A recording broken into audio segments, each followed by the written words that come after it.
The dust of Harmony Creek was a fine, red powder that settled on everything.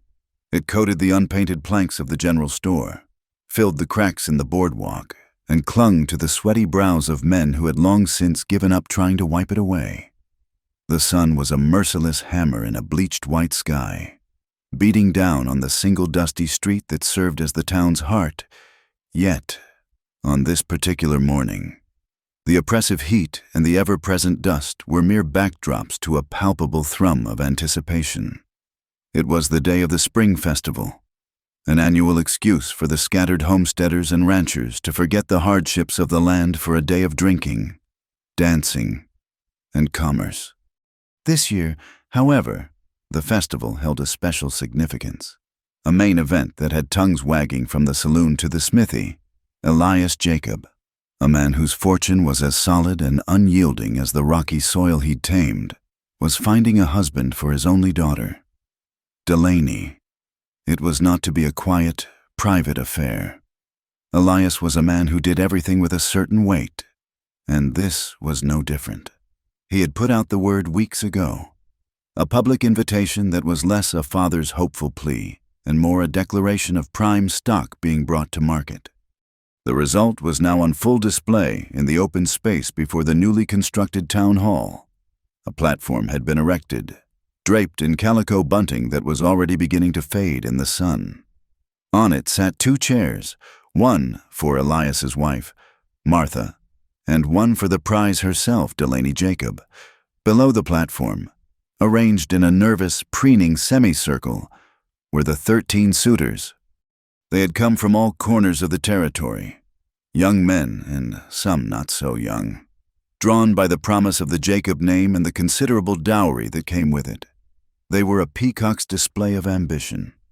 There was Jedediah Stone, the son of a cattle baron from the north, his leather vest adorned with silver conchos that glittered painfully in the sun. He stood with his thumbs hooked in his belt, a confident smirk playing on his lips, his gift of a prize bull already tethered and snorting impatiently nearby. Next to him stood Samuel Pike, a merchant from a town 2 days' ride east, his suit a stuffy, dark wool unsuited for the climate, his face gleaming with sweat. He clutched a velvet-lined box that undoubtedly held some expensive piece of jewelry. One by one, they stood, each a testament to a different kind of Western prosperity, a rancher with a deed to 1,000 acres, a prospector with a pouch heavy with gold dust, a farmer whose boast was a wagon overflowing with the finest seed corn. The townsfolk of Harmony Creek formed a wide, buzzing perimeter around the spectacle. Women fanned themselves with church programs, their whispers hidden behind their hands. Men leaned against porch posts, passing flasks and making wagers in low, guttural tones. The odds, it seemed, were heavily stacked in one man's favor, Wallace Blackwood, the son of the territorial banker, stood slightly apart from the others, an air of inevitability surrounding him. He was handsome in a clean, soft way, his hands uncalloused, his boots polished to a mirror shine. He hadn't brought a tangible gift like a bull or a deed. He didn't need to. His gift was the promise of his father's bank, of a life insulated from the dust and the struggle that defined everyone else's existence. He was the safe bet, the logical conclusion, the only choice that made any sense in a world governed by acres and dollars. Upon the platform, Martha Jacob was a portrait of maternal anxiety. She smoothed the folds of her dress, a fine silk ordered from St. Louis, and patted her daughter's hand with a rhythmic, nervous tap. "Sit up straight, child," she whispered, her voice a tight thread of sound. "Smile a little. They need to see you're pleasant." Delaney did not smile. She did not move. At 19, she possessed a stillness that was deeply unsettling to those around her. It wasn't the demure stillness of a well-bred young lady. It was the heavy, watchful calm of a rock in a stream, an object that water must flow around because it will not be moved. Her hair, the color of dark honey, was pulled back simply, without the fashionable curls the other young women favored. Her dress was plain, a sturdy blue cotton that spoke of practicality, not presentation. Her face, framed by the unforgiving sunlight, held a beauty that was stark rather than soft, high cheekbones, a straight nose, and a mouth that seemed to have forgotten the shape of a smile. But it was her eyes that held the town captive. They were a clear, startling gray, and they missed nothing. She sat beside her mother, her hands resting in her lap, and she watched. She did not look at the suitors as men vying for her hand, but as specimens under glass. She saw the sweat on Samuel Pike's brow and knew he was a man who feared the sun. She saw the way Jedediah Stone's eyes kept flicking to the crowd, gauging their reaction to him, and knew he was a man in love with an audience. She saw the faint condescension in Wallace Blackwood's posture as he surveyed his rivals, and knew he was a man who had never once in his life had to earn a thing. She listened to the hum of the crowd, the low murmur of bets being made on her future, and felt nothing but a profound, hollow distance. It was as if she were watching a play about some other girl, some other life. Her mother's tapping grew more insistent. "Delaney, Mr. Blackwood is looking this way." A slight nod, at least. Delaney's gaze drifted past Wallace Blackwood, past the entire semicircle of hopefuls. It slid over the faces of the townsfolk, the women with their pitying looks, the men with their assessing squints. Her eyes, seeking nothing in particular, scanned the length of the street. They passed the saloon, the livery, and came to rest on the weathered facade of the general store. There, with his back to the entire ceremony, a man was tying a length of new rope to his saddle. He was not part of the festival. His presence was an accident of commerce, a simple errand that had coincided with the town's grandest social event. He wore dusty, worn denim and a faded shirt that had been mended more than once at the elbow. A battered hat sat low on his head, casting his face in shadow.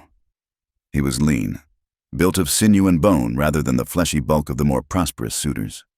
He moved with a slow, deliberate economy, his hands testing the knot, his attention focused entirely on the simple, practical task before him. There was no performance in his posture, no awareness of the drama unfolding just 100 feet away. He was simply a man buying a rope. His name was Colt Hawthorne. He was a cowboy, a hired hand who worked for whoever needed an extra rider, breaking horses or driving small herds. He drifted with the seasons, owning nothing but his horse, his saddle, and the clothes on his back. He had ridden into Harmony Creek at dawn, not for the festival, but because he'd heard Miller's General Store had received a shipment of good hemp rope, and his lariat was fraying. He finished his knot, gave it a final, satisfying tug, and turned. For a single, fleeting moment, his gaze lifted and swept across the town square. It was an indifferent glance, the look of a man taking in his surroundings before moving on. His eyes, from that distance, seemed to be nothing more than dark shadows under the brim of his hat. They passed over the bunting, the crowd, the line of suitors, and then, for no longer than a single heartbeat, they met Delaney's. There was no recognition, no curiosity, no challenge. It was a simple, accidental meeting of gazes. He saw a girl on a platform. She saw a man who was real in a world of performance and transaction. He was an anchor of simple, unadorned truth. He was dust and work and solitude. He looked away first, turning to his horse to adjust a strap on the bridle. On the platform, Delaney blinked, a slow, deliberate closing and opening of her eyes.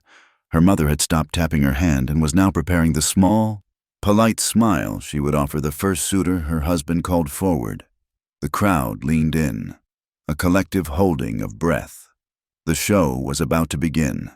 13 men, polished and prepared, stood waiting to offer her the world. But Elias Jacob was no longer looking at them. Her gaze was fixed on the far end of the street, on the cowboy who was now swinging himself up into his worn saddle. He was just a man who had come to town to buy a rope, a man who had no idea that he had, in one unintentional glance, become the only thing of interest in a day full of empty spectacle. He was the 14th man, the one who wasn't even in the running, and in the profound, fortified silence of her heart, he was the only one who mattered. The drone of Jedediah Stone's voice was a thick, syrupy thing that coated the dry air. He stood before the platform, one hand resting on the silver pommel of his saddle, the other gesturing grandly toward the 1,000 acres he was offering. He spoke of legacy, of dynasty, of joining the Jacob lands with the Stone lands to create an empire of cattle and dust. To the crowd, it was a magnificent proposal. To Delaney, sitting motionless in her chair, the words were as meaningless as the buzzing of a horsefly. Her mind had long since retreated from the sun-baked square, seeking refuge in the cool, quiet place within herself where the truth of the last 2 years resided. This silence, the thing her parents and the town mistook for stubbornness or simplicity, was not an absence. It was a fortress, and within its walls lived the memory of the girl she used to be. That girl, the Delaney of 2 years ago, had been full of words. She chattered and laughed, her voice a constant melody in the sprawling Jacob ranch house. She had believed, with the innocent arrogance of youth and privilege, in the solidity of her world. She believed in the strength of her father's name, the security of his wealth, and the unbreachable safety of the walls he had built around her. That world had been shattered one moonless night. The men who came were not monsters from a storybook. They were common and coarse, their face etched with the casual cruelty of men for whom violence was a form of currency. They were a consequence, a debt come due from one of her father's ambitious, and perhaps less than honorable, business ventures. They hadn't come for money. They had come for leverage. They had taken her not with a roar, but with a quiet, terrifying efficiency. A burlap sack that smelled of grain and sweat pulled over her head, the rough bite of a rope against her wrists. The details of the week that followed were not something she revisited. They existed not as a clear narrative, but as a collection of scars on her soul, the perpetual chill of a dirt floor, the taste of metallic water, the low, rumbling laughter of her captors, and the suffocating darkness that taught her the difference between being alone and being abandoned. She learned then that her father's name was not a shield, his money was not a fortress. They were, in fact, the very reasons for her cage, and in that cold, dark place. Another truth had taken root. No one was coming to save her. Rescue was a fantasy. Survival was a choice one had to make for oneself. She had made that choice. She had watched, she had listened, and when the moment of carelessness came, she had run. She had run until her lungs burned and her feet bled, guided only by the cold, distant light of the stars. The girl who stumbled back onto the Jacob ranch a week later was not the same one who had left. The words had been burned out of her, replaced by a deep, abiding watchfulness. The world, which had once seemed so straightforward, was now a place of hidden ledges and false fronts. So she turned her trust to things that could not lie. She turned to her horse, a sturdy buckskin mare named Willow, whose affection was a simple, honest transaction of a soft hand for a soft muzzle. Willow's presence was a comfort, her steady breathing a rhythm that soothed the frantic pounding that sometimes still echoed in Delaney's chest. She turned to the sky. On long, solitary rides, she would guide Willow to the highest mesa and simply sit, watching the vast, indifferent expanse. The sky did not bargain or deceive. It could be cruel in its heat and violent in its storms, but its truths were plain to see. It promised nothing it could not deliver. Under its immense, silent gaze, the petty ambitions of men, the whispers of the town, the frantic anxieties of her mother, all seemed to shrink to their proper, insignificant size. The land, too, became her scripture. She learned the language of the shifting wind, the meaning of a hawk's circling cry, the promise of rain and the smell of creosote. These things were real. They were governed by laws far older and more reliable than any contract her father had ever signed. Her parents, however, could not understand this transformation. They had wanted their daughter back, the cheerful, compliant girl who was a testament to their success. Instead, they got this silent, self-contained stranger who moved through their house like a ghost. They saw her stillness not as a shield but as a rebellion. They saw her solitude not as healing but as a reproach. The memory of the conversation was as clear as the glass pane she had been cleaning at the time. It was a week before the festival, a hot, still afternoon. She had been in the kitchen, polishing a window that looked out onto the corral, when her father's voice boomed from his study. "It's been 2 years, Martha," Elias Jacob had said, his tone thick with frustration. 2 years of this cursed silence. She walks around like a stranger in her own home. She's defiant. That's the heart of it. Stubborn." Her mother's reply was a fretful murmur. "It's not defiance. Elias, the child is wounded." "Wounded? We gave her everything. A doctor from the city, new dresses, anything she wanted. The wound is in her own head. She refuses to heal. People are talking. They say she's not right anymore. They say what happened. Damaged her goods." The phrase hung in the air, ugly and sharp. She needs a husband, a strong man to take her in hand, to give her purpose, to manage her. This festival will solve it. Wallace Blackwood is the one. A union with a bank will secure us for good, and his name will quell any lingering gossip. Delaney had stood perfectly still, the polishing rag clutched in her hand. Her knuckles were white, but her face remained impassive. The words did not make her want to weep. Tears were for fresh pain, for shock and surprise. This was just a confirmation of a truth she had known since the moment she realized her capture was a business transaction. She was an asset, a commodity. Her trauma was an inconvenience, her silence a flaw in the product, her marriage a means of repair and profit. They were not trying to heal her. They were trying to liquidate a damaged asset. She took a slow, steadying breath, the scent of vinegar and dust filling her lungs. She did not cry. She simply added their words to the wall of her fortress, another brick in the solid, silent defense of her soul. Her gaze at that moment had drifted out the window she was cleaning, past the corral fence, and she had seen him. Colt Hawthorne. He had been there for a few days, hired by her father to help break a string of wild mustangs. He was working on a saddle thrown over a fence rail, an old, scarred piece of leather that had clearly seen 1,000 miles of hard country. He wasn't preening or showing off. His focus was absolute. He worked a small, sharp knife with careful, methodical movements, widening a hole for a new leather tie. His hands, she noted, were scarred and calloused, but they moved with an ingrained competence, the hands of a man who lived by his own labor. He was alone, seemingly content in his solitary task, oblivious to the grand house behind him and the family drama unfolding within its walls. He was a part of the landscape, as real and as unassuming as the dust and the sun. Now, on the platform. As Jedediah Stone finally concluded his grandiose speech to a smattering of polite applause, Delaney's eyes found Colt Hawthorne again. He had finished his business at the general store and was now standing by the public trough, letting his horse drink. He had taken off his hat to wipe his brow with the back of his forearm, revealing a shock of dark, sun-streaked hair. He still had his back to the ceremony, his entire world contained in the simple act of caring for his animal. He ran a hand down the horse's neck, a gesture of quiet, unconscious partnership. He was everything the 13 suitors were not. They were noise, he was quiet purpose. They were a performance. He was an undeniable reality. They offered her gilded cages, contracts of ownership disguised as vows of love.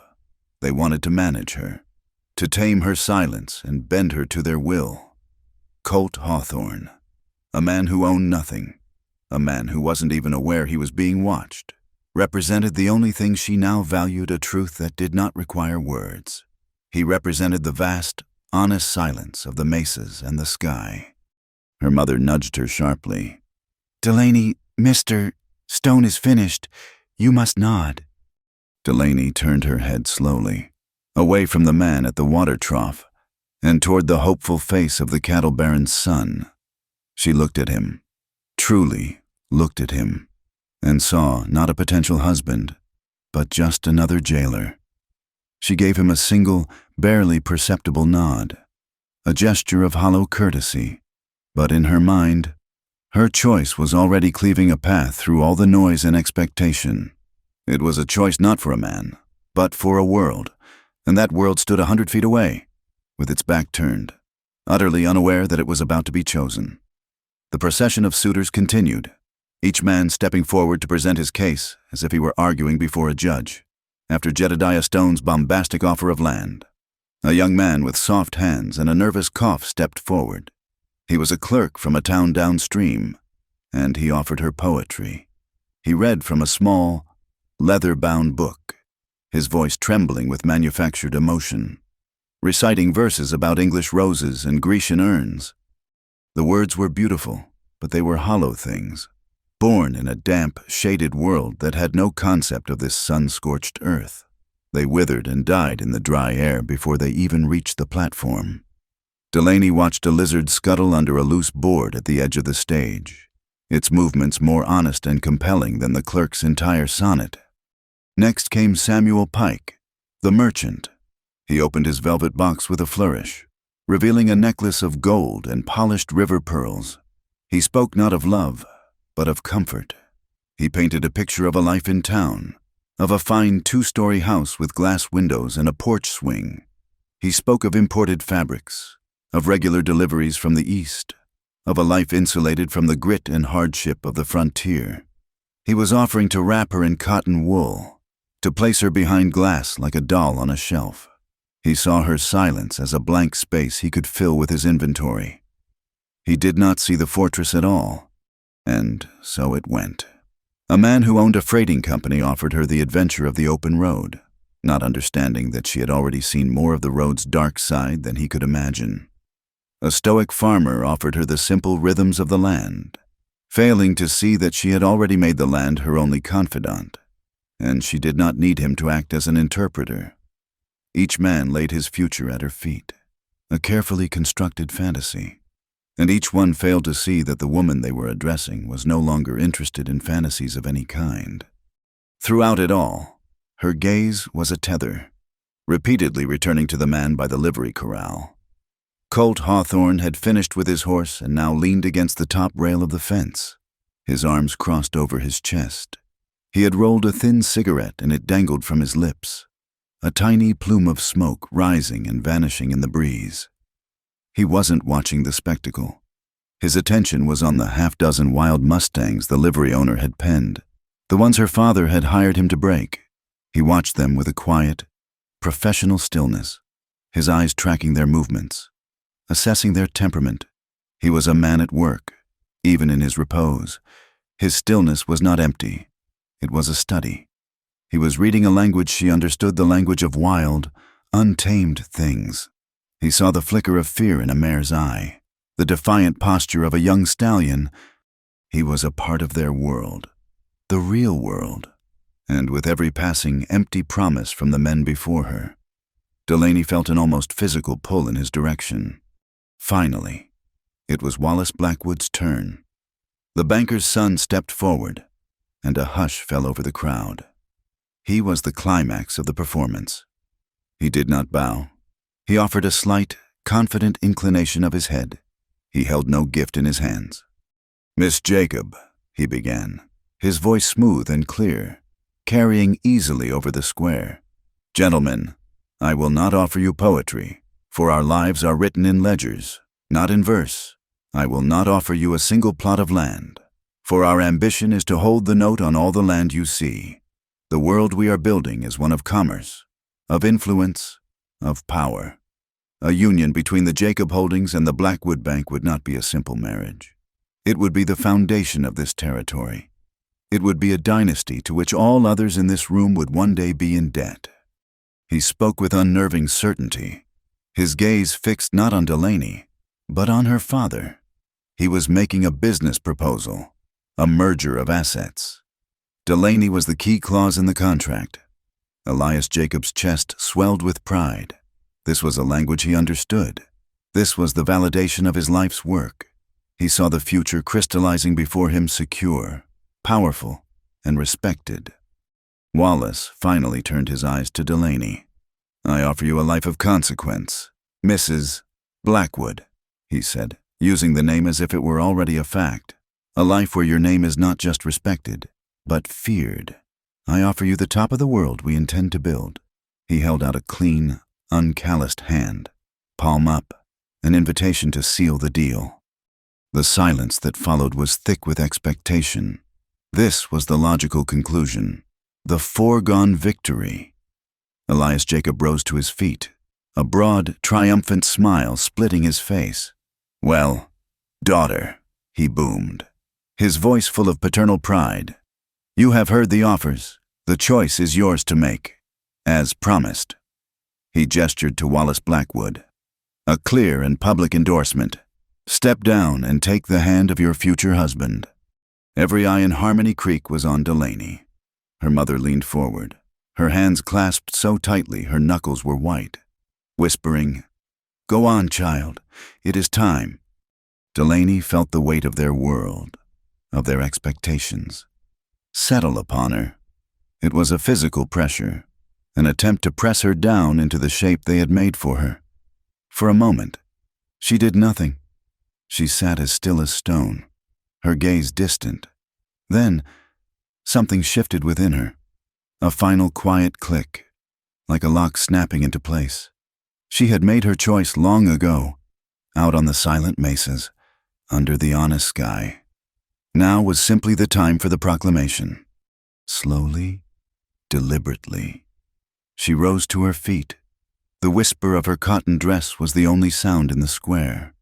She did not look at her father's beaming face or her mother's anxious one. She ignored the perfectly manicured hand that Wallace Blackwood still held outstretched, an offer of a gilded cage.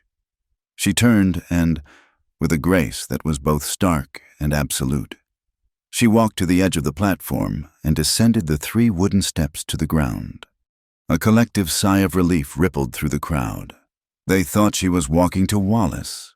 Her father's smile widened, but she did not turn toward the banker's son. She did not even glance at the line of stunned suitors. She straightened her shoulders, lifted her chin, and began to walk.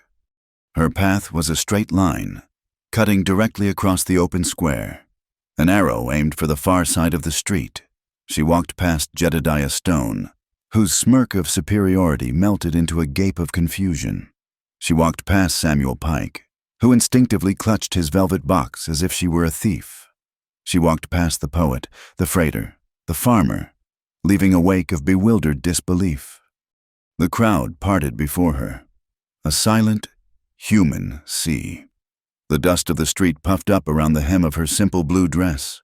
Her focus was so intense that the world seemed to shrink to a narrow tunnel. And at the end of it was the man who was still leaning against the corral fence. Colt Hawthorne had seen her stand. He had seen her descend the stairs, but like everyone else, he had assumed she was walking toward Blackwood. It was only when she cleared the line of suitors and stepped into the street, her course fixed and unwavering in his direction, that his lazy posture straightened. He pushed himself off the fence, a flicker of surprise crossing his face. He dropped the stub of his cigarette and instinctively crushed it under his boot heel. He was a man who knew trouble when he saw it, and a respectable young woman was walking toward him through a silent crowd on her choosing day. This was a new and potent brand of trouble. She never broke her stride. She walked until she was standing directly in front of him, so close she could smell the faint scent of horse and dust and cheap tobacco that clung to him. She stopped, forcing him to look down and meet her clear, gray eyes. The entire town held its breath. She lifted her right hand. It was not the soft, pampered hand of a lady. It was a capable hand, unadorned by rings or polish, a hand that knew the feel of leather reins and the weight of a water bucket. She held it out to him, palm up, in the space between them. Her voice, when she spoke, was not loud, but it was as clear and sharp as breaking glass, cutting through the unnatural silence. It was the first time most of the town had heard her speak in 2 years. "I choose you," she said. The words hung in the air for a single, impossible second, and then the world broke. A woman in the crowd shrieked. Martha Jacob made a choked, gasping sound and crumpled to the platform in a faint. Several of the rejected suitors burst into scornful, incredulous laughter. Elias Jacob's face went from triumphant red to a terrifying, mottled purple, a storm of fury gathering in his eyes. But Colt did not look at any of them. His dark eyes were locked on Delaney's. He didn't look at her outstretched hand. He looked at her face, into her eyes. And in that moment, he saw it all. He saw the desperation masquerading as defiance. He saw the unyielding resolve. He saw the silent plea for escape. He saw the truth. He looked past her shoulder at the apoplectic father, at the fainting mother, at the jeering suitors and the shocked crowd. He understood the price of this choice. He understood that she had just set fire to her entire world and was asking him to walk into the flames with her.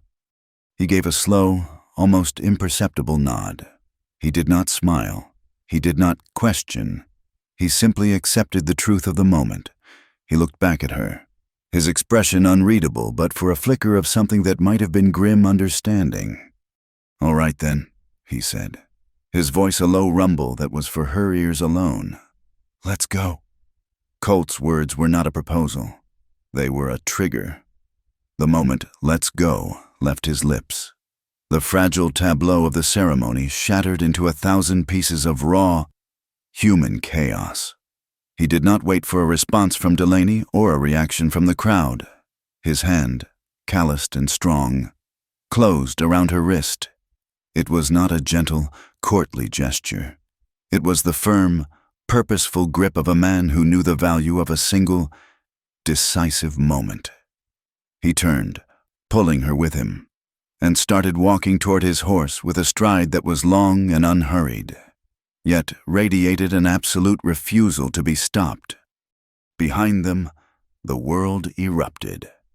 Elias Jacob's face, which had been a mask of purple fury, finally found its voice in a bellowing roar of pure outrage. "You Hawthorne! You worthless saddle tramp! You will not take my daughter!" He lunged forward, his bulk shaking the platform, only to be restrained by 2 of the other ranchers who saw the murder in his eyes.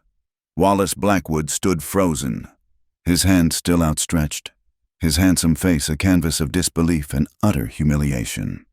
The jeers of the other suitors turned to angry shouts as they realized this was not a joke. The crowd surged and broke like a wave, some rushing to aid the fainting Martha Jacob, others shouting and pointing, caught up in the sheer, exhilarating scandal of it all. Colt paid them no mind. He moved through the chaos as if it were nothing but a strong wind. His focus narrowed to the task at hand: departure. He reached his horse, a rangy roan with intelligent eyes, and swung himself into the saddle in one fluid motion. He looked down at Delaney. "Up," he said, his voice flat and calm amidst the din. He reached down his hand. She took it without hesitation, placed a foot in the stirrup he offered, and allowed him to pull her up behind him. She settled herself behind the high cantle of the saddle, her plain cotton dress bunching around her legs, and wrapped her arms around his waist to keep her balance. He was lean, but solid as an oak post. His back felt warm through the thin fabric of his shirt. "Stop them!" Elias roared, his voice cracking with fury. "Sheriff, do your damn job!" The town sheriff, a portly man named Abernathy, who preferred his days to be slow and his whiskey to be cheap, took a hesitant step forward, his hand hovering uncertainly near the Colt revolver on his hip. He had no desire to get between Elias Jacob's fortune and a cowboy who looked like he could handle himself. Colt didn't wait for the sheriff's indecision to resolve itself. With a quiet word to his horse and a nudge of his heels, he spurred the roan into a walk, then a steady trot. Heading straight out of town, he made one brief, calculated stop. He reined in sharply before Miller's General Store, the crowd parting before him. He slid from the saddle, leaving Delaney mounted. "Don't move," he ordered. He strode inside, reappearing a moment later with a sack of flour over one shoulder and a slab of bacon and a bag of coffee beans in his other arm. He tossed a handful of coins onto the counter, far more than the goods were worth, a silent transaction that the stunned storekeeper could only gape at. He remounted as smoothly as he dismounted, secured his provisions, and without a backward glance at the seething, shouting mob that was the town of Harmony Creek. He urged his horse into a canter. They left the town and its fury behind them. There was no wedding march, only the rhythmic thud of hoofbeats on the hard-packed earth. There was no white dress, only her simple blue cotton, already streaked with the red dust of the road. There was no feast, only the promise of the bacon and coffee beans tied to the saddle. The shouts of her father faded, replaced by the whisper of the wind through the sagebrush. Delaney held on, her cheek pressed against the rough fabric of Colt's shirt. She did not ask where they were going. The question was irrelevant. They were going away, and for now, away was the only destination that mattered. The sun began its slow descent, painting the western sky in brutal strokes of orange and purple. The heat of the day bled out of the land, replaced by a creeping chill.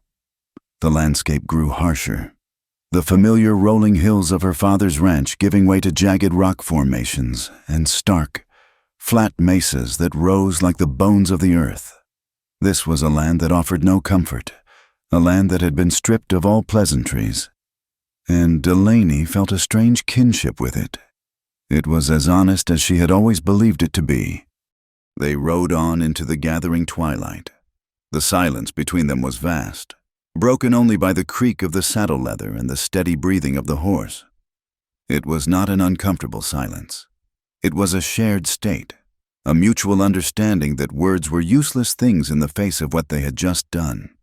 He did not ask her why. He did not ask if she was sure. He simply rode on, accepting her presence behind him as if it were the most natural thing in the world, as the last light died and a blanket of impossible stars appeared overhead. Delaney felt the tightness in her chest, a knot that had been there for 2 years, begin to loosen, strand by strand. She was a fugitive. She was homeless. She was riding into an unknown future with a man she did not know, and she had never felt so free. They rode through most of the night, Colt navigating by the stars and some internal compass that was as mysterious to her as the landscape itself. He was tireless, his posture never slumping, a man perfectly at home in the desolate wilderness. Sometime before dawn, as a pale gray light began to outline the eastern horizon, he finally slowed the horse to a walk. "We're here," he said. His voice was raspy from the long, dry ride. Delaney lifted her head, her body stiff and aching from the hours in the saddle. Before them, nestled in a shallow basin and barely visible in the pre-dawn gloom, stood a cabin. It was a small, lonely structure, more of a shack than a house, built of weathered gray planks and cracked adobe. The roof sagged in the middle, a testament to a long and losing battle with the elements. One window, a single dark eye, stared out into the vast emptiness. There was no fence, no barn, only a stone-lined well with a rickety-looking hand pump and a collapsed corral whose posts lay scattered like fallen soldiers. The place was not just abandoned. It felt profoundly desolate, as if hope itself had packed up and left years ago. This was the stark, unadorned reality of her choice. Colt dismounted and turned to help her down. Her legs nearly buckled when her feet touched the ground, and she had to brace herself against his side for a moment. He did not comment, simply stood there, solid and unmoving, until she found her balance. He led the horse to the well, then turned his attention to the cabin door, which hung crookedly on one hinge. He gave it a firm shove, and it groaned open, releasing a cloud of dust and the musty smell of time and disuse. He struck a match, the sudden flare of light chasing the shadows into the corners. The interior was a single, small room. A stone fireplace, black with soot, dominated one wall. A crude plank table and a single 3-legged stool stood in the center of the dirt floor. In the far corner was a simple cot, its mattress a sack stuffed with what was probably old straw. Cobwebs, thick and heavy as shrouds, draped everything. It was the sparest, most forlorn room she had ever seen. There was a palpable sadness to the place, the ghost of a life that had ended, not just moved on. This, she realized, was a place where he had known loss.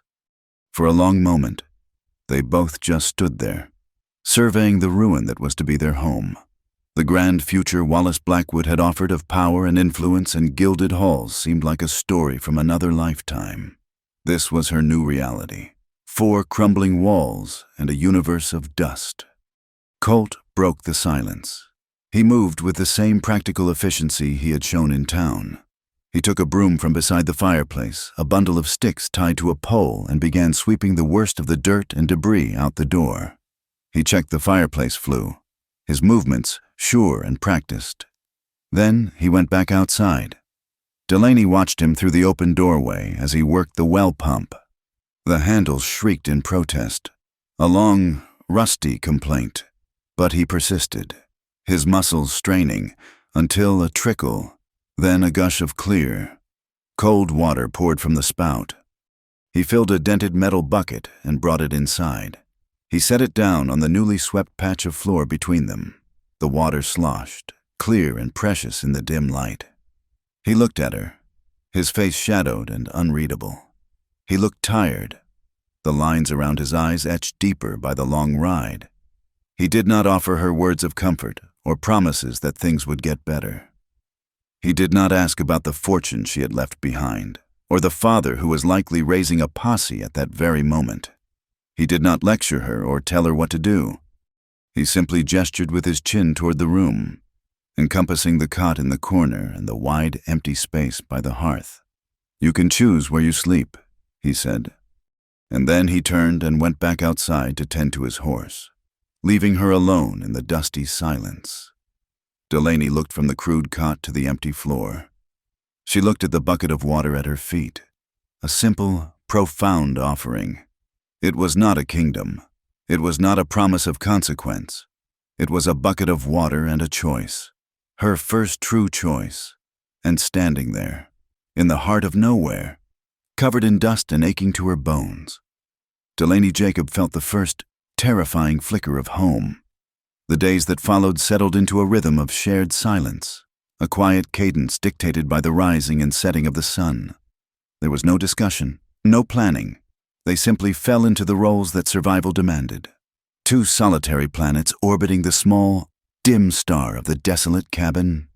Each day, Delaney would wake on her pallet of straw and burlap sacks near the hearth to find the cabin empty. Colt was a creature of the dawn, gone before the first true light touched the basin floor. A ghost who left behind only the faint scent of coffee and the lingering warmth from the banked embers in the fireplace. Her first days were an education in the stark arithmetic of existence. The world she had known, a world of servants and plenty, of water that appeared from a pump in the kitchen and food that arrived on the table, had vanished as completely as if it had been a dream. Here, life was a series of relentless, fundamental tasks. Water had to be hauled, bucket by aching bucket, from the shrieking well pump. Wood had to be gathered from the sparse, sun-bleached landscape, and then split for the fire, a task that left her hands blistered and her arms trembling with exhaustion. She learned to use an axe, not with grace, but with a grim, repetitive determination. Her frustration and fear finding an outlet in the clean, sharp bite of the steel into wood. She cleaned the cabin relentlessly, scrubbing away the years of neglect and dust as if she could erase the ghosts that haunted its corners. She found a small, neglected vegetable patch behind the cabin, where a few stubborn, wild herbs still grew. She tended to it, her fingers finding a strange comfort in the feel of the dry, warm soil. She discovered a small chest in the corner, containing a few of Colt's possessions, a spare shirt, worn even thinner than the one he wore, a whetstone for sharpening a knife, and a small, tattered Bible, its pages filled with the faded, spidery handwriting of a woman. There was also a simple sewing kit. With it, Delaney began to mend. She patched the elbows of his shirts, stitched a tear in his canvas trousers, reinforced the seams of the single, thin blanket on his cot. Each stitch was a small act of defiance against the decay that surrounded them, a tiny knot of order in a world of chaos. She was not a wife performing a duty. She was a survivor building a life, one thread one split log, one bucket of water at a time. Colt would return at dusk, as silent as his departure. He moved with a weariness that seemed to be seeped into his very bones. Yet he never stopped. His work was outside the cabin walls, a silent battle with the wilderness. Some days he would return with a rabbit or a pair of quail slung over his shoulder, which he would skin and clean with an unthinking, surgical precision. He never offered her a portion. He would simply cook it all over the fire and they would share it from the single pan. A silent communion of sustenance. He spent days working on the collapsed corral, his movements slow and methodical. He would dig new post holes in the rocky soil, his muscles straining, his face set in a mask of concentration. He would find a fallen fence post, test its soundness, and with a strength that seemed impossible for his lean frame, heave it into place, tamping the earth around it until it stood solid and true.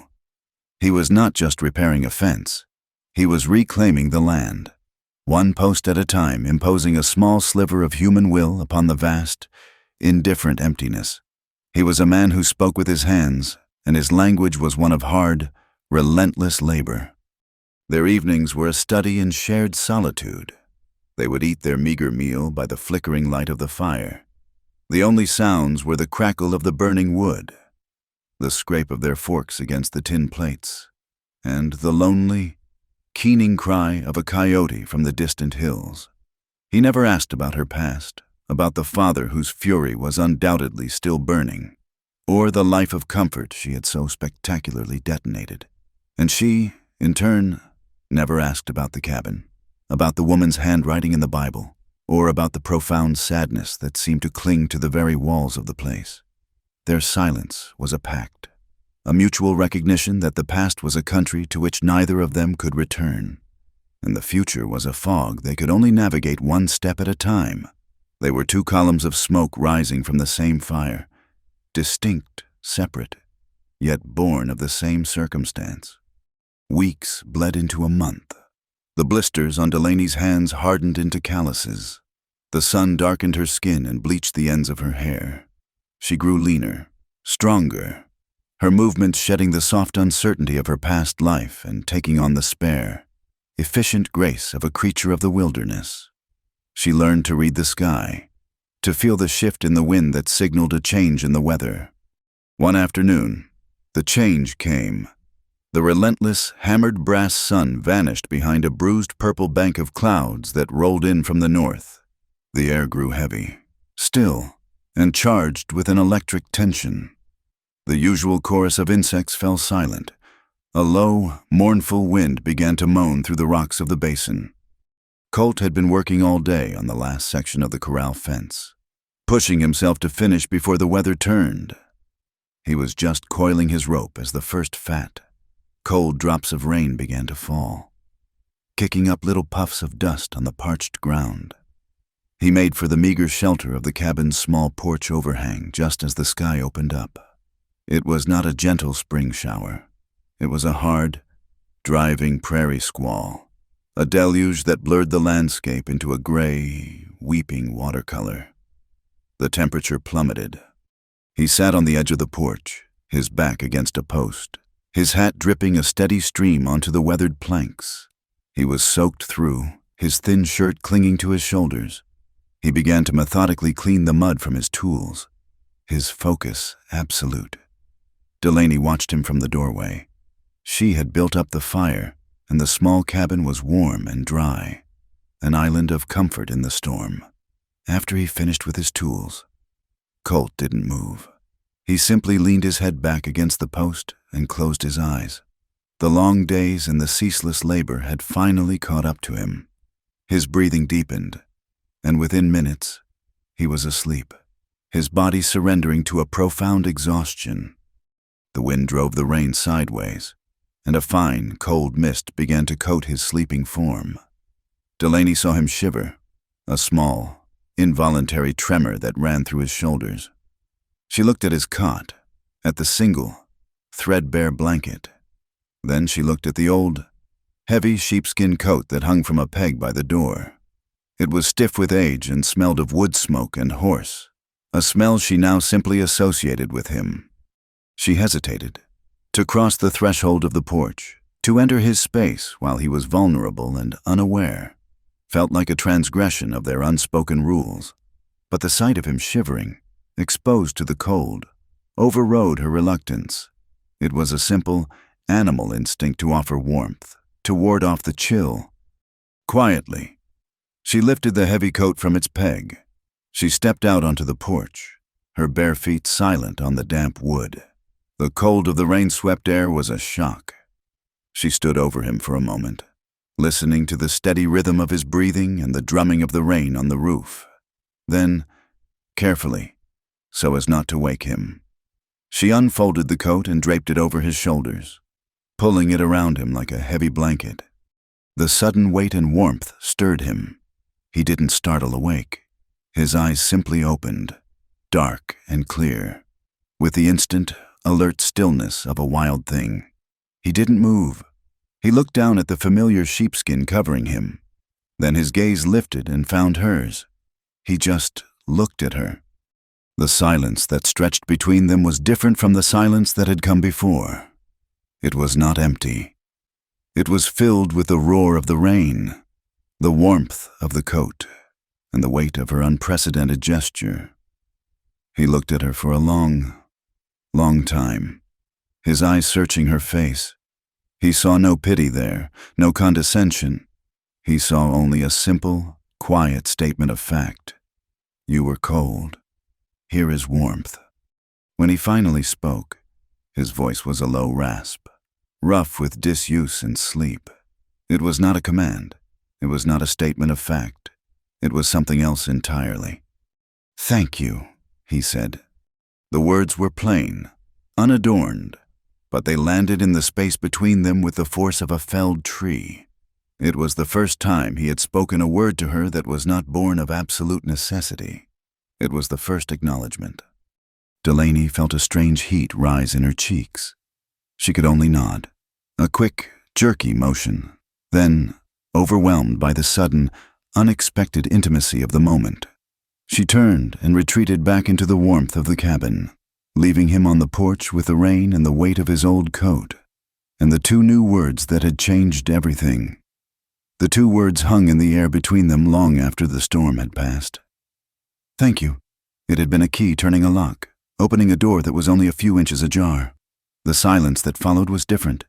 It was no longer a void, an absence of sound, but a shared space, a quiet territory they now inhabited together. The fundamental rhythm of their days remained unchanged, the endless labor, the weary meals, the vast, lonely nights, but a new current ran beneath it, a subtle awareness of the other that had not existed before. Delaney found herself watching him more. She noticed the way he favored his left leg slightly when he was tired, the unconscious habit he had of testing the wind with a wet finger before starting a long day's work, the deep lines of concentration that formed between his brows when he was mending a piece of tack. These were the small, unadorned truths of a man's existence, and she gathered them like precious stones. He, in turn, began to leave a small stack of the most easily split wood just inside the cabin door for her each morning. Once, he returned from a day-long ride with a handful of wild primroses, their yellow petals already starting to wilt. He did not give them to her. He simply left them on the table in a chipped tin cup of water, a silent, almost shy, offering of color in their gray world. They were building something fragile and unnamed in the heart of the desolation, a life woven from threads of mutual respect and shared hardship. It was a shelter far more real than the sagging roof of the cabin. But the world they had fled had a long memory and a pride that was as vast and unforgiving as the land itself. It found them on a hot, still afternoon a month later. Delaney was outside, tending to her small garden, when she saw the dust cloud on the horizon. It was not the small, solitary plume of a single rider. This was a larger disturbance, and it was moving with a purpose that made the hairs on her arms stand up. Colt was on the far side of the basin, checking a line of snares he had set. He was too far away to see. She stood and watched, her hand shielding her eyes. as the dust cloud resolved itself into 3 riders. 2 were rough-looking men, the kind who wore their guns with a casual familiarity. But the man in the lead was Wallace Blackwood. He was dressed in a fine black coat and riding a magnificent black stallion that was utterly out of place in this rugged country. He looked as if he had ridden straight out of a drawing room and into a nightmare, his face a pale mask of cold, controlled fury. He did not ride to the cabin. He reined in his horse 20 yards away, a general surveying a battlefield, his gaze sweeping over the patched roof, the newly repaired corral, and Delaney herself, clad in her worn, dust-stained dress, his lip curled in a sneer of contempt. "So this is the kingdom you chose," he called out, his voice carrying with startling clarity in the still air. "A hovel of mud and sticks. How very rustic." Delaney did not answer. She stood her ground, her heart hammering against her ribs, but her expression remained a calm, unreadable mask. She had faced men like him before, men whose power was a weapon of humiliation. She would not give him the satisfaction of her fear. Colt had seen them now. He was walking back toward the cabin, his stride long and deliberate, his worn rifle held loosely in one hand. He did not run. He did not shout. He simply moved to place himself between the riders and Delaney, a quiet, solid obstacle.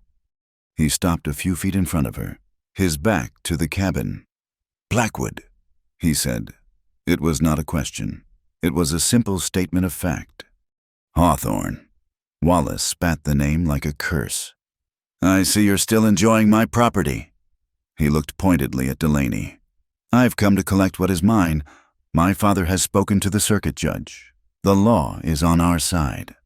"She ain't property," Colt said, his voice dangerously low. "And she made her choice. You were there."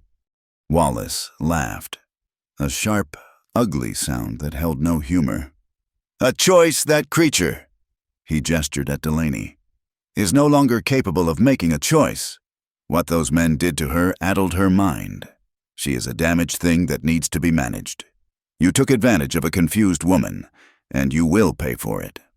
The insult, so casually delivered, struck Delaney with the force of a physical blow, but it was Colt's reaction that surprised her. He did not flinch. His expression did not change. He seemed to absorb the venom without reaction, his stillness a shield. "You should leave," Colt said. "This is our place now." "Your place," Wallace sneered, looking around in mock appraisal. "This pile of rocks and dust, I have stables finer than this shack. I came to give you a warning. Hawthorne, a final chance. Send her back to her father. Renounce this absurd farce, and I may convince him not to have you hunted down like the stray dog you are." "You've said your piece," Colt replied, his thumb brushing the stock of his rifle. "Now, ride out." For a moment, it seemed Wallace would push it further. His hand drifted toward the polished pistol at his hip, but something in Colt's unwavering, silent gaze must have given him pause. It was not the hot-headed challenge of a brawler. It was the cold, patient resolve of a man who had nothing left to lose. Wallace was a man who bought his violence. He had no stomach for the real thing. He pulled back on his reins, his face tight with frustration and rage. "You will regret this," he hissed. "I promise you, you will wake up one night and realize that some things are worth more than you can ever hope to protect." With a final, hateful glare, he wheeled his horse around, and the 3 of them galloped away, leaving a cloud of choking dust and the echo of his threat hanging in the air. That night, an uneasy tension settled over the cabin. Neither of them spoke of the visit, but it was a living presence in the small room. Colt cleaned his rifle with meticulous care, his movements precise and economical. Delaney found herself unable to settle, pacing the small confines of the cabin like a caged animal. Every gust of wind, every skittering sound outside, made her jump. Exhaustion eventually won out. Delaney lay on her pallet, but sleep was a distant shore. Colt did not go to his cot. He took his blanket and the rifle and settled on the porch, a silent sentinel in the darkness. Delaney finally drifted into a fitful, dream-haunted sleep. The image of Wallace Blackwood's cruel, smiling face burned into her mind. She was woken by a scream. It was a terrifying, high-pitched sound of pure animal panic. It was the horse. She sat bolt upright, her heart seizing. Through the single window, she saw a wavering, unnatural orange light. Colt was already gone from the porch. She scrambled to her feet and rushed to the door, her blood running cold. The sight that met her eyes was a vision from hell. The new corral, the one he had spent weeks rebuilding, was a roaring inferno. The small lean-to where he kept the hay and his saddle was the heart of the fire, flames leaping 20 feet into the night sky, consuming the dry wood and hay with a terrible, hungry roar.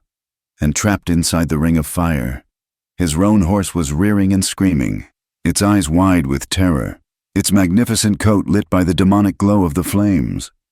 Colt was already moving. He had ripped a spare blanket from a line and soaked it at the water pump. He ran toward the burning fence, shouting to the horse, his voice a low, calming rumble amidst the roar of the fire and the animal's frantic cries. "Easy now, boy, easy. I'm coming for you." Delaney could only stand frozen in the doorway, a helpless spectator to the horror. She saw him find a section of the fence where the flames were lowest. He threw the wet blanket over his head and shoulders and, without a moment's hesitation, plunged through the wall of fire. For a terrifying second, he was swallowed by the flames. Then he was through, inside the fiery circle, moving toward the panicked horse. The animal was wild with fear, bucking and kicking. A section of the lean-to roof, a mass of burning timber and hay, collapsed with a great whoosh, sending a shower of sparks and embers into the air. Colt reached the horse, grabbing its halter, his words a constant, soothing murmur. He used his body to shield the animal from the worst of the heat, turning it, guiding it back toward the gap in the fence he had created. As they neared the opening, another flaming beam from the lean-to gave way and fell directly in their path. There was no time to think. Colt shoved the horse hard, pushing it clear of the falling timber, but the end of the heavy beam caught him, striking his left arm and pinning it against a still-standing post.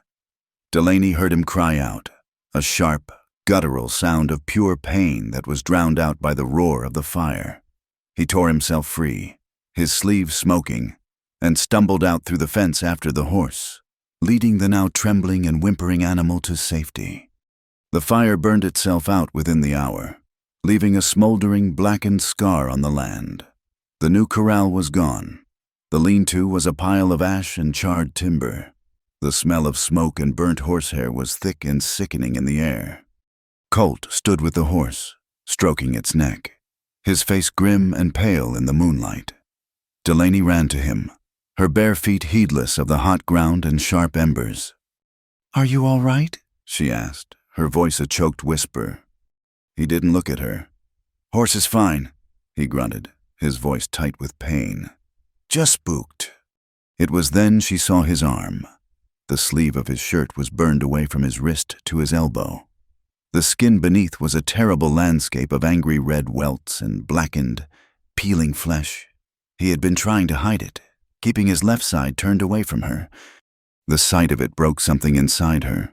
The wall she had so carefully constructed around her heart, the fortress of silence she had lived in for 2 long years, crumbled into dust. A great shuddering sob escaped her lips, a sound of such raw, agonizing grief that it startled them both. Tears, hot and unstoppable, streamed down her face. She was not crying for the corral, or for the terror of the fire. She was crying for him, for the quiet, decent man who had asked for nothing and had now lost the little he had because of her. She reached out and took his injured hand. He flinched, a sharp intake of breath, but he did not pull away. She held his burned, blistered hand in both of her own, her tears falling onto his ruined skin. "They did this," she whispered, her voice thick with a rage and a sorrow so deep it felt like it would tear her apart. She looked up at him. her gray eyes blazing with a fire of their own. That man, all of them, with their money and their land and their fine words, they aren't fit to stand in your shadow. She tightened her grip on his hand, oblivious to the pain it must be causing him. "You," she said, her voice rising with a fierce, protective passion. "You are worth more than all of them combined." He stood perfectly still, letting her hold him, letting her tears baptize his wound. The pain in his arm was a searing, white-hot agony, but the pain in her voice was something deeper, something he understood. He looked down at the top of her head, at her shoulders shaking with the force of her sobs, and in the smoky, ruinous dark, surrounded by the ashes of their meager life, he slowly, carefully, used his good hand to touch her hair. It was the first time he had ever touched her. The fire changed the nature of the silence. Before, it had been a shared territory of solitude. Now, it was a space for healing. The first order of business was his arm, in the pale, smoky light of dawn. Delaney saw the full extent of the damage. It was a vicious burn, angry and weeping, a raw testament to his courage. The stoic mask he wore could not conceal the waves of pain that made the muscles in his jaw clench. She worked with a focused intensity that left no room for tears or hesitation. She tore strips from her last clean petticoat, the final remnant of her old life, boiling them in the water pot to ensure they were clean. She remembered seeing her mother's gardener use the leaves of a particular broad-leafed plantain to soothe bee stings, and she found a patch of it growing near the well. She crushed the leaves into a green, soothing pulp. He sat on the three-legged stool, stripped to the waist, his uninjured arm braced on his knee. He watched her every move, his dark eyes shadowed with pain and exhaustion. He did not speak when she approached with the poultice and the clean bandages. She expected him to refuse, to insist he was fine, but he simply held out his arm, a silent concession of trust. Her touch was gentle, but the work was agonizing. He flinched when she first applied the cool poultice to the raw skin, a sharp, ragged hiss of breath escaping his lips. But he did not pull away. She worked methodically, her hands steady, cleaning the wound as best she could, applying the herbal paste, and then wrapping the arm in the clean white strips of cloth. Her hands, which had once been soft and useless, were now competent. Sure, they moved with a new purpose. This was a different kind of mending than stitching a shirt. She was tending to a part of him, and the intimacy of the act was a palpable thing in the small, quiet cabin. When she was finished, she tied the final knot, and her hands lingered for a moment on his arm, just above the bandage. It was a touch that said more than 1,000 words of comfort could have. The days that followed were a long, slow recovery. His arm was a constant, throbbing source of pain that made the hard labor of their life impossible for him. The roles, for a time, were reversed. He was the one confined to the cabin and its immediate surroundings, while she became the provider. She took on the tasks that had been his, her body protesting against the new and heavier burdens. She hauled more water. She split more wood, her axe strokes growing more confident with each swing. She learned, through trial and error, how to reset his rabbit snares, how to read the subtle signs of a trail. One morning, he came to the doorway as she was preparing to go out. He was holding his rifle. "You need to learn," he said, his voice still rough. He took her to a small, secluded arroyo a quarter-mile from the cabin. The lesson began without a word of theory. He simply handed her the rifle. The weapon was heavier than she had imagined, a solid, dense thing of wood and steel. It felt alien and deadly in her hands. "Stand here," he said, positioning her so she was facing a weathered rock formation. "Put the stock here." He touched her shoulder, showing her how to brace the rifle butt against it. "If you don't, it'll break your collarbone." He stood behind her. "Raise it." She tried, but the barrel wavered, its weight pulling her off balance. She felt a surge of frustration. It was another thing she was failing at. He stepped closer, so close, his chest was almost touching her back. He reached around her, his uninjured right arm covering hers, his hand closing over her own on the stock of the rifle. His burned left arm, he rested lightly on her other shoulder, his hands showing her how to support the heavy barrel. He was a warm, solid presence behind her, guiding her, steadying her. She could feel the slow, steady rhythm of his breathing. "Look down the barrel," he murmured, his voice low and close to her ear. "Line up the sight with that dark spot on the rock. Squeeze the trigger. Don't pull it." His hand guided hers, his strength becoming her own. The world narrowed to the small metal sight at the end of the barrel and the dark patch of rock beyond. She held her breath. She squeezed. The explosion was a physical shock, a violent kick against her shoulder that would have sent her staggering if he hadn't been there, bracing her. The smell of sulfur and burnt powder filled the air. A puff of dust erupted on the rock face, a few feet to the left of her target.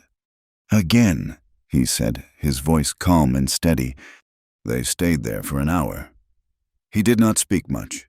His instructions were the language of hands. A light pressure on her shoulder to adjust her stance. A subtle shift of his hand over hers to correct her aim. A tap on her elbow to remind her to breathe. Through his touch, she began to understand. The rifle was not an enemy to be fought with. It was a tool to be commanded. It required balance, stillness, and a calm intent. By the end of the lesson, she was hitting the rock more often than not. When she finally hit the dark spot, a small cheer escaped her lips. She turned to look at him, a triumphant smile on her face. He was not smiling, but there was a look of quiet approval in his eyes that was more rewarding than any praise. Her education continued. He taught her how to track, not with words, but by pointing. He would stop on a trail, point to a broken twig, a scuffed patch of earth, a freshly nibbled leaf, and then look at her, waiting for her to understand its meaning. She learned the language of the wild as he did, through observation and silence. A small measure of prosperity found them when a rancher passing through the territory, his herd decimated by a harsh winter, sold Colt 3 thin cows and a calf for a pittance. They were a sorry-looking lot, but to Delaney, they were a future. They represented milk, and perhaps one day, a herd. They were a reason to rebuild. Together, they began to reconstruct the corral. A slower process this time, with him only having one good arm. She did the heavy digging and lifting, following his quiet, one-word directions. They were a team, a partnership forged in ash and cemented by labor. One evening, as a chill wind began to blow from the north, one of the cows went into labor. It was a difficult birth. The calf was turned wrong, and the mother was weak and exhausted, her low moans filled with pain. Colt worked by the light of a single lantern, his face a grim mask of concentration. "I need you," he said, and it was not a request. He showed her what to do, his instructions short and clipped. "Hold her head, talk to her, keep her calm." And later, "When I tell you, you pull hard as you can. Don't stop." She knelt in the dirt and straw beside him, her hands slick and warm, her arms aching with a strain she had never known. The world shrank to the flickering lantern light, the cow's labored breathing, and Colt's low, steady voice. They worked together, a seamless unit, their movements synchronized by the urgent, primal rhythm of birth. At last, with a final, desperate pull, the calf came free, a wet, steaming miracle in the cold night air.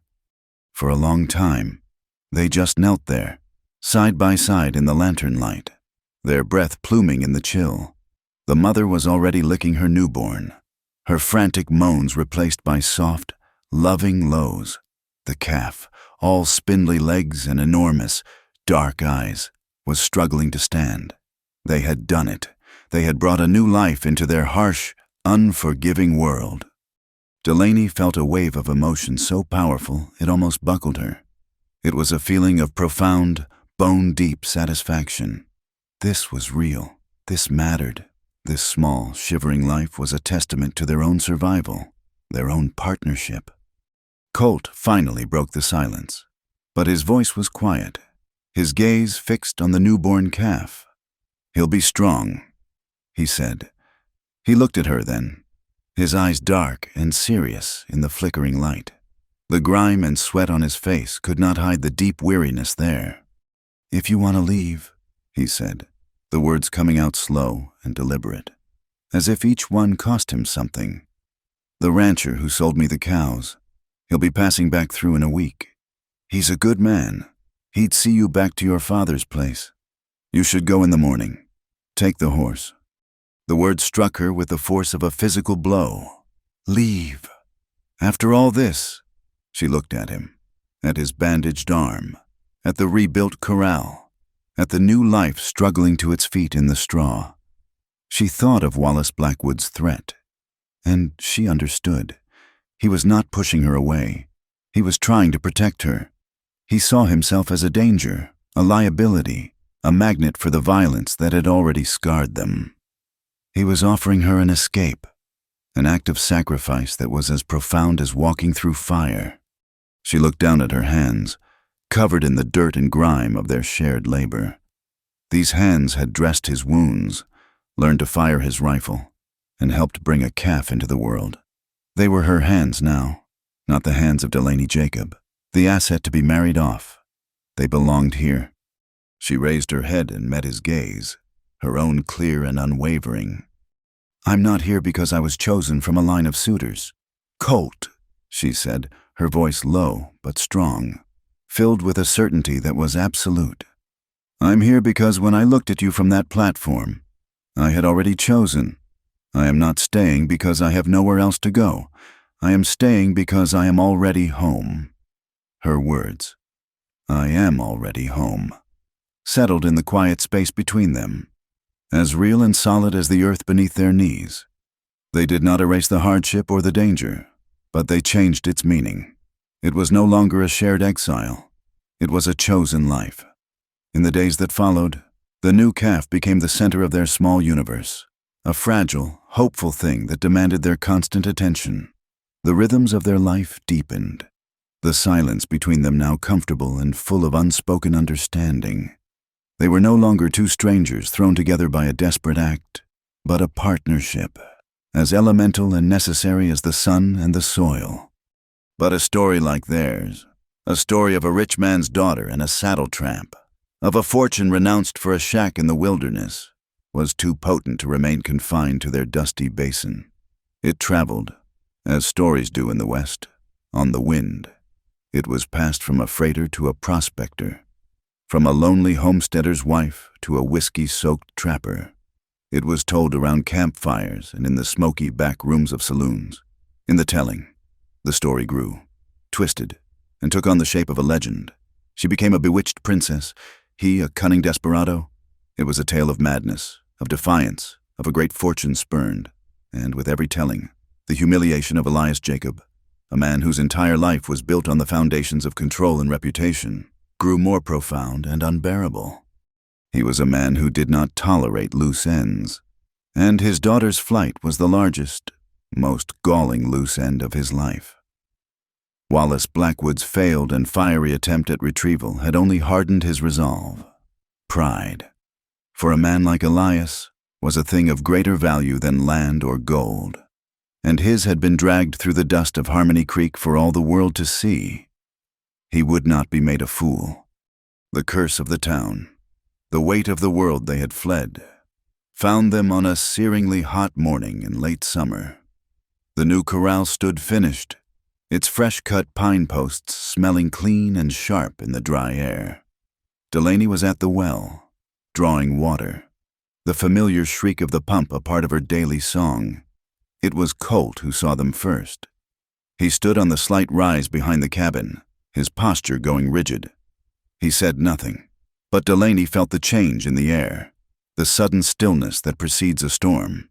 She followed his gaze. Descending into their basin was a procession.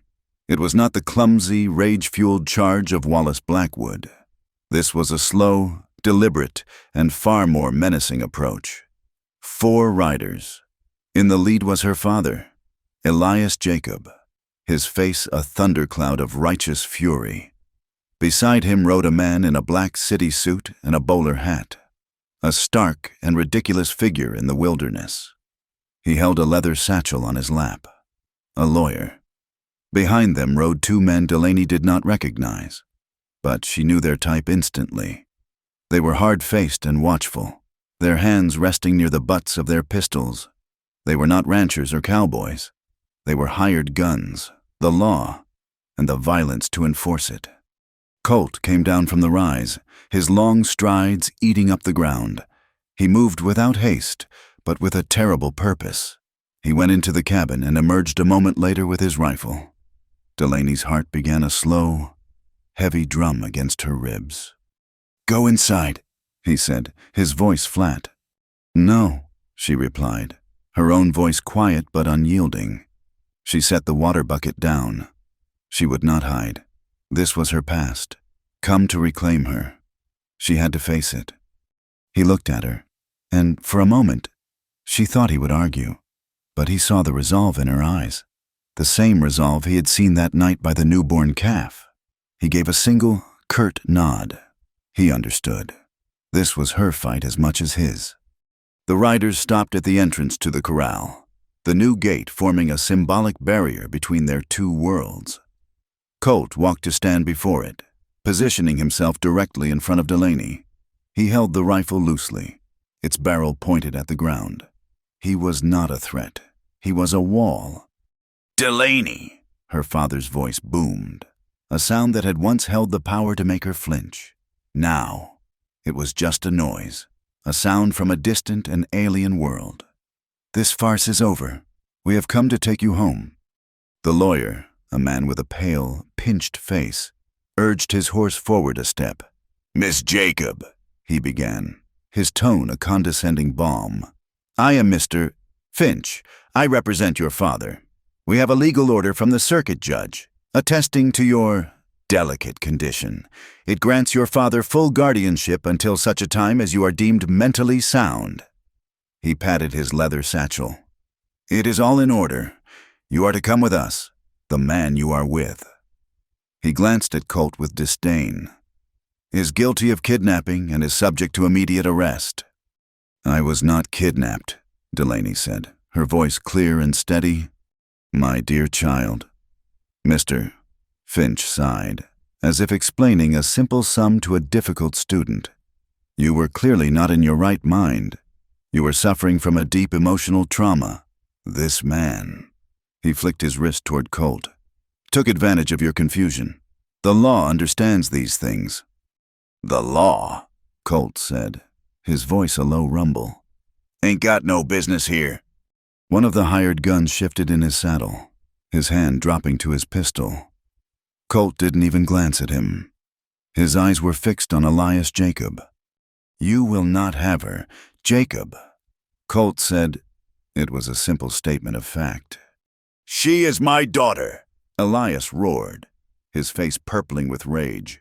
"My blood, I will not have her living in this squalor, with this nothing. I gave you everything. Delaney.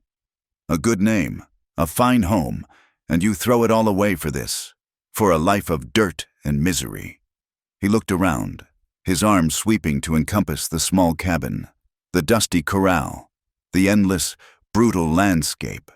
"Look at what you've become. Look at your hands, your face. You look no better than a savage." His words were meant to be arrows of shame, but they fell harmlessly to the ground. Delaney looked down at her hands. They were brown from the sun, the nails short, the palms calloused. They were strong, capable hands. She looked at Colt, standing before her, a silent, unwavering shield. She looked at the cabin, a home built not of fine planks and glass, but of shared labor and quiet understanding. She was not a savage. She was a survivor. She was a creator. Her father was still speaking, his voice pleading now, trying to find the girl he had lost. "Delaney, listen to me. Come home. We can forget this ever happened. We can tell people you were away for your health. Wallace will still have you. We can make it right. Make it right. The phrase was a spark on dry tinder.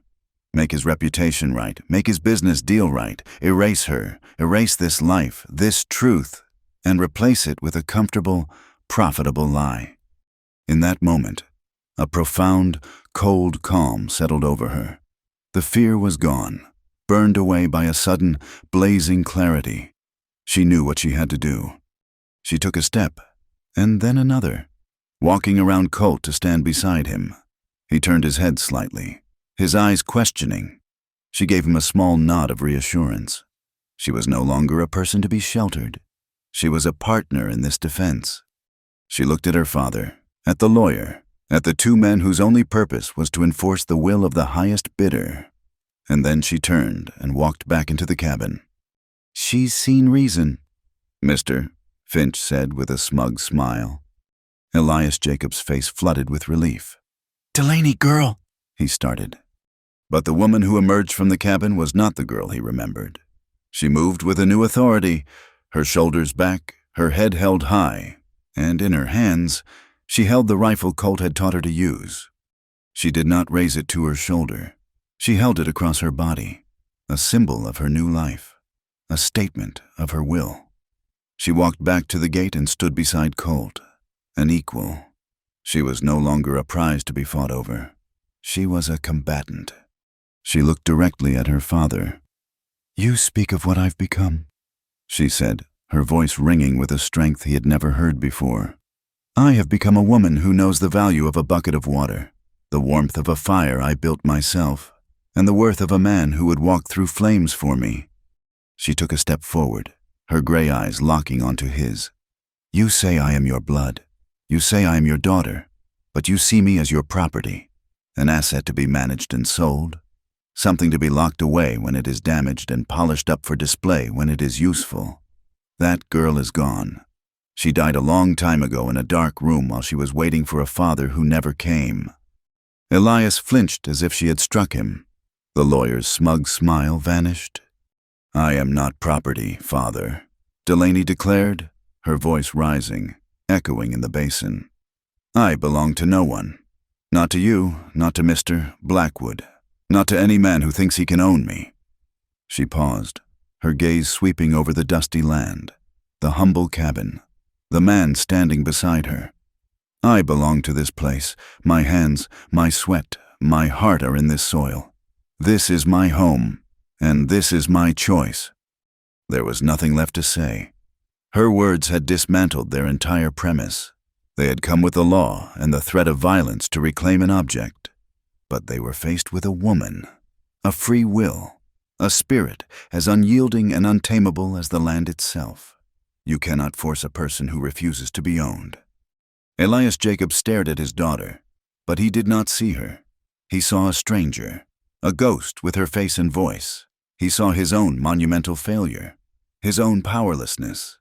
The fury drained out of him, replaced by a vast, hollow emptiness. He had lost, not to the gunslinger, not to the lawyer, but to her.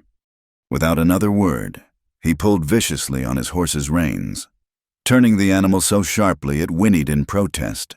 He galloped away, not looking back, a man fleeing the scene of his own utter defeat. The lawyer, his face pale and slack with shock, stammered for a moment, then turned and scurried after his employer. The two hired guns exchanged a single, uncertain look. Their job had been to intimidate and, if necessary, subdue a helpless girl. This woman with the rifle and the fire in her eyes was not what they had been paid for. They, too, turned and rode away, their dust mixing with that of the man who had hired them. Delaney and Colt stood in the sudden, ringing silence, watching until the last trace of the dust cloud had vanished. The sun beat down. A hawk circled high overhead. The world was as it had been, but everything had changed. He turned and looked at her, his gaze falling to the rifle she still held. Slowly, he reached out his uninjured hand and placed it over hers, on the warm wood of the stock. He did not say a word. He didn't have to. The siege was over. The home was theirs. The departure of her father and his men left a silence in the basin that was different from any that had come before. It was not the silence of isolation or of unspoken tension. It was the profound, ringing quiet of a battle won, of a border secured. The land itself seemed to exhale, settling back into its ancient rhythms. In the days that followed, a new and deeper peace took root in the small cabin. The invisible siege was over. They were no longer fugitives in hiding, but homesteaders claiming their ground. This new peace manifested in small, almost imperceptible shifts. Colt's shoulders, which had always carried a certain tension, a readiness for a threat from the horizon, seemed to settle. He began to work on projects that spoke of a future, not just of survival. He started building a small, sturdy chicken coop from scrap lumber and stone, his movements unhurried and precise. He spent an afternoon meticulously sharpening every tool they owned, from the axe to Delaney's small gardening trowel, an act of domestic order that was profoundly reassuring. Delaney, in turn, found her own quiet expanding. She had once moved with a constant, guarded watchfulness. Now, she began to inhabit her world with a new ease. She would sometimes hum a half-forgotten tune while she kneaded dough for their daily bread. She took to exploring the small canyons and arroyos that branched off from their basin, learning the secret places where wild sage grew thickest or where a seep of water nourished a patch of ferns. The land was no longer just a refuge. It was a home to be known, to be understood, to be cherished. One morning, just as the sun was cresting the eastern ridge and painting the sky in pale shades of rose and gold, Colt stepped out of the cabin. It was his daily ritual to greet the dawn, to test the air, to take stock of their small world before the day's labor began. He stretched, the weariness of sleep falling away from him, and was about to head to the well when he saw it. On the flat, worn stone that served as their doorstep, placed directly in the center, was a single wildflower. It was an Indian paintbrush, a defiant spear of scarlet against the gray stone. It was a common enough flower in the high desert, a tough, resilient bloom that thrived in the harshest conditions. But it had not grown there. It had been placed, deliberately, carefully. A small, silent announcement. He stopped, his hand still halfway through a yawn. He stared at the flower for a long moment. It was so small, so simple, yet it felt as significant as a banner planted on a conquered hill. It spoke of a gentleness, a quiet beauty that he had never allowed himself to consider as a part of his life. His world had always been one of hard edges, of practicalities, of survival. This flower was none of those things. It was a piece of gratuitous beauty, an offering made for no reason other than the pleasure of its existence. He looked toward the cabin. The door was still closed. He could hear the faint sounds of Delaney stirring within, the soft scrape of the poker as she tended to the morning embers. He knew, with an unshakable certainty, that she had put it there. She must have woken before him, slipped out into the pre-dawn chill, and found this single, perfect bloom to greet him with the morning. Slowly, he knelt down, his large, calloused fingers, so accustomed to the rough textures of rope and wood and steel, were surprisingly gentle as he picked up the delicate stem. He stood, holding the splash of color in his palm. He looked at it, then looked out at the vast, rugged landscape that was their home. This small flower was her. It was the resilience and the unexpected beauty he had found in the most desolate of places. He did not put it in a cup of water on the table. He did not press it to his lips. Such overt displays were not his language. Instead, he carried it with him as he did his morning chores, its bright color a secret he kept. Later that day, when he was alone in the cabin, he took out the small, battered ledger from his chest. It was a relic from his past, a book filled with the grim accounting of a drifter's life, a few dollars owed for a month's work, the price of a new saddle, a debt for a sack of beans. It was a book of hardship. He opened it to a clean, empty page. He carefully laid the Indian paintbrush flat against the paper. its scarlet petals a stark contrast to the faded, ruled lines. Then he closed the book, the flower pressed between the pages of his past. A new entry in the ledger of his life, a debt of beauty that could never be repaid. Their world was not entirely solitary. A few miles to the south, in a valley even more secluded than their own, lived the Miller family. They were homesteaders, a husband and wife with 3 small children, scratching a meager living from the unforgiving soil. They had heard the stories from town, but out here, gossip was a luxury. A neighbor was a neighbor. And in a land where a sudden fever, a broken axle, or a dry well could mean the difference between life and death, you judged people by the help they were willing to give, not by the stories told about them. Delaney met them one day when she was chasing after one of their cows that had strayed. She found it grazing near the Miller's sod-roofed dugout, and a wary introduction was made. Mrs. Miller, a woman named Sarah, whose face was a map of worry and hard work, offered her a dipper of cool water. Her youngest son, a boy of about 6 named Tom with wide, curious eyes and a perpetually dirty face, hid behind his mother's skirts, peering out at the silent woman from the basin. A tentative friendship was born of necessity. Sarah Miller had a deep, hacking cough that would not leave her, and Delaney, remembering the herbal remedies her own grandmother had used, brought her a tea made from mullein leaves she had found growing in a dry wash. The tea soothed the cough, and an unspoken bond was formed. Tom, his initial shyness overcome by a boy's boundless curiosity, began to visit. He would appear at the edge of their basin like a small, dusty apparition, clutching a new treasure, a horned lizard, a shiny piece of quartz, a bird's nest that had fallen from a tree. At first, he would simply watch them work from a distance, but Delaney began to leave a small oat cake or a piece of dried apple on a rock for him, and slowly he was drawn in. He was a bright boy, but he had never had any schooling. His world was one of rocks and sky and animals. Numbers were a mystery to him. One afternoon, Delaney found him struggling to count the 3 cows in their corral, his small brow furrowed in concentration. She sat down on the ground beside him, the dust puffing up around her dress. She did not speak. She simply gathered a handful of small, smooth pebbles. She laid out one pebble. 1, she said, her voice soft. She laid out another. 2, then a third. 3. She pointed from the pebbles to the cows, her meaning clear.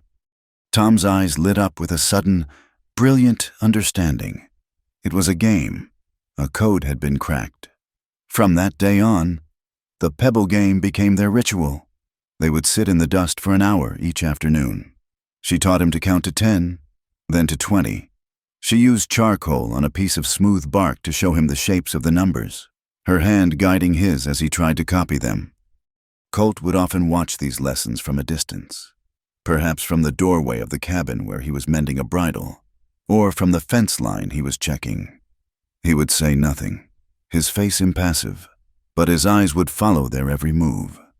He saw the way Delaney's face, which could still be so guarded and distant, would soften when she was with the boy. He saw the patience in her hands as she guided Tom's clumsy fingers. He saw a maternal tenderness in her that he had never suspected. He was watching her heal. He was watching her become whole again, not by forgetting the darkness of her past, but by creating a new light in her present. Their own communication remained one of actions, not words. The phrase, "I love you," was as foreign to their world as an opera. It was a soft, city phrase, a thing of poems and drawing rooms. It had no place here, where life was hard and the truth was written in calluses and sweat. But their love was in every gesture. It was in the way he would rise in the pre-dawn dark to rebuild the fire, so the cabin would be warm for her when she woke. It was in the way she would save the best piece of rabbit for him, knowing he had worked the hardest. It was in the way he would walk the perimeter of the cabin every single night before settling down to sleep, a silent, nightly patrol to ensure her safety. It was in the way she would mend a tear in his shirt with stitches so small and fine they were almost invisible. An act of quiet devotion. Love was the repaired fence that kept them safe. It was the clean water in the buckets by the door. It was the scent of baking bread that greeted him at the end of a long day. It was the warm, dry blanket she would put over him if he fell asleep mending tack by the fire. It was the solid, silent presence of him standing between her and a world that had tried to break her. Every action was a vow. Every shared meal was a communion. Every quiet evening spent in the flickering firelight was a promise kept. They had built a life not on pretty words and grand declarations, but on the solid, unshakable foundation of 1,000 small, silent acts of love. They had no need to say the words. They were too busy living them. A year is a long time in the high desert. It is long enough for the sun to bleach a fallen log to the color of bone, for a spring flood to carve a new path through an arroyo, and for a life to be completely remade. The small, desolate basin that had been their refuge was now their homestead. The single cabin stood as it always had, but it was no longer a place of ghosts. It was a home. The corral, rebuilt from ash, now held not just their 3 original cows, but a handful of healthy calves, their coats sleek and their eyes bright. The chicken coop Colt had built was a constant source of noisy, bustling life, and Delaney's garden, expanded and carefully tended, provided them with more than just herbs. It gave them beans, squash, and stubborn, sweet carrots wrested from the dry soil. They had worked, side by side, through the searing heat of summer and the biting cold of winter. They had faced down her past, and in the quiet that followed, they had built a future. One fence post, one planted seed, one shared meal at a time. The proceeds from selling a few of the older calves would be enough. Enough for winter supplies. For new boots for him and sturdy fabric for a new dress for her. Enough to prove to themselves that this life, the one they had chosen, was not just sustainable, but successful. And to sell them, they had to go back. The decision to return to Harmony Creek was an unspoken one. They both knew it was a necessity, a practical step they could no longer avoid. The morning of their departure, the air was crisp and clear. Delaney packed a small bundle with bread and dried meat.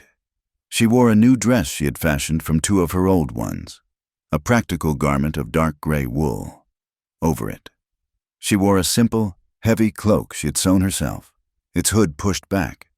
Colt had spent the previous evening in one of his rare moments of stillness, sitting by the fire, a piece of cottonwood and a small, sharp knife in his hands. He had been whittling. When he was finished, he had handed her a ring.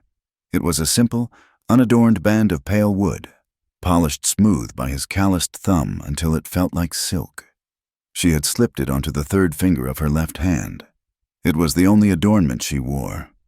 They rode together on his roan, just as they had on that first desperate night. But everything was different. He was no longer a stranger, but the solid, familiar center of her world. She no longer clung to him in fear, but sat behind him with a quiet, easy confidence, her hands resting lightly on his hips. The journey was a silent one, but it was the silence of complete and total understanding. They were 2 halves of a whole, moving as one toward the place that had once tried to tear them apart. They saw the town first as a smudge of brown and gray against the vast blue canvas of the sky. As they drew closer, the familiar shapes of the general store, the saloon, and the livery came into focus. A knot of apprehension tightened in Delaney's stomach, but she took a slow, deep breath of the sage-scented air. She was not the same girl who had fled this place. That girl was a ghost.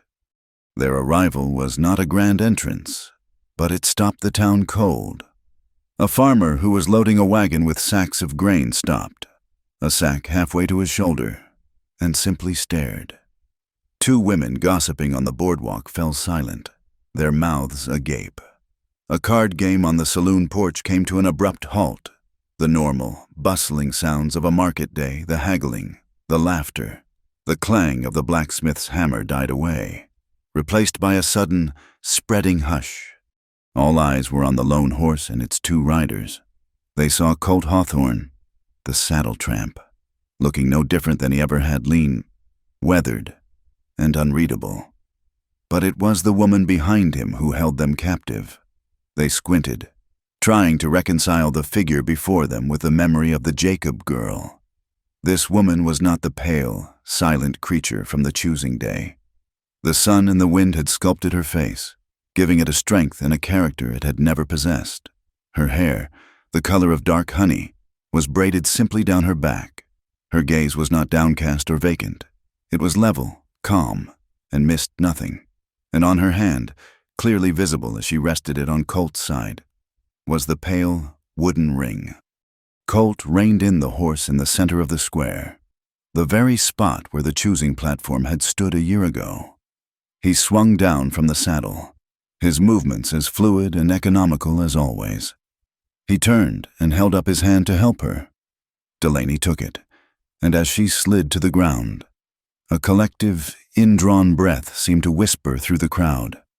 And then she saw them, scattered through the silent mob, like ghosts at a feast, were the men who had once vied for her hand. Jedediah Stone, the cattle baron's son, stood near the land office, his expensive vest looking a little tighter, his face a little fleshier. He stared, his familiar smirk replaced by a look of slack-jawed disbelief. Samuel Pike, the merchant, stood in the doorway of his new emporium, a look of sour, bottom-line calculation on his face, as if he were tallying up a lost profit. The poet, the farmer, the freighter, they were all there, a living museum of the life she had rejected. And standing near the bank, his face pale and pinched, his hands clasped behind his back, was Wallace Blackwood. He looked at her not with rage, but with a cold, venomous hatred, the look of a man whose perfect world had been irrevocably flawed by her choice. This was the final test, the final ghost to be laid to rest. Delaney let go of Colt's hand. She straightened her cloak, and then, without a word, she began to walk. It was not the desperate, straight-line flight of a year ago. This was a slow, deliberate promenade. She walked toward the line of her former suitors, her footsteps the only sound in the unnaturally quiet square. She passed the poet first. He looked down at his feet, unable to meet her gaze. She passed the farmer, who had the decency to look ashamed. She walked on, her expression serene, her eyes focused straight ahead. She was not looking at them as men. She was looking past them, through them, at the life they represented, a life of comfort, of security, of being owned, a life that would have been a gilded cage, slowly suffocating her soul. With every step, she was shedding the last remnants of that world. She walked past Jedediah Stone. He puffed out his chest, a pathetic attempt to reclaim his lost pride, but his eyes were filled with a grudging, bewildered respect. She came at last to Wallace Blackwood. He did not look away. He glared at her, his eyes burning with the humiliation she had dealt him. He had tried to burn her out, to break her, and she had returned not just whole, but stronger. Her very existence was a testament to his failure. She met his gaze for a single, fleeting moment. There was no fear in her eyes. There was no anger. There was nothing. He was a stone on a path she had already walked, and she simply stepped over him. She completed her circuit, leaving a wake of stunned, silent men behind her. She walked back to the center of the square, to where Colt stood waiting patiently by the horse, the unmoving anchor in her storm-tossed world. She stopped in front of him, so close that their cloaks brushed. The entire town was watching, waiting for the climax of a drama they did not understand. She looked up into his face, into his dark, quiet eyes that had seen her at her most broken and had never once judged her. She saw in them not just love, but a deep, unwavering belief in the woman she had become. Slowly, she lifted her left hand, the one with the wooden ring. She did not hold it out in a plea as she had done before. She reached for him, and her fingers, calloused and strong, intertwined with his. His hand was rough and warm, a familiar and comforting weight. She held his hand, a simple public declaration of ownership not of him, but of her choice, of their life, of this love that had been forged in silence and fire. She turned her head slightly, her gaze sweeping over the crowd, over the faces of her past. Her voice, when she spoke, was not loud, but it carried across the silent square with the clarity of a ringing bell. It was a voice filled with a profound and unshakable peace. I chose right. The words were a final, definitive statement. There was no room for argument. There was no space for doubt. It was the simple, unadorned truth. A few women in the crowd began to whisper, but it was not the sound of gossip. It was the sound of awe. Wallace Blackwood turned on his heel and stalked back into the darkness of his father's bank, a man defeated by a truth he could never comprehend. Colt said nothing. He simply squeezed her hand, a firm, reassuring pressure that spoke volumes. The story was over. The legend was complete. They turned, together, and walked toward the livestock pens to conduct their business, leaving the town of Harmony Creek to its whispers, its judgments, and its ghosts. They were no longer a part of that world. They were a world of their own, walking forward, hand in hand, into the bright, unforgiving sunlight of their future. Thank you for listening to our story. If you enjoyed it, let us know in the comments where you're listening from in the world. We love hearing from you and sharing our thoughts. Please subscribe to our channel, Wild West Stories 1850. Give this video a like, and if you can, support us further by hitting the hype button so this story can be heard by more people.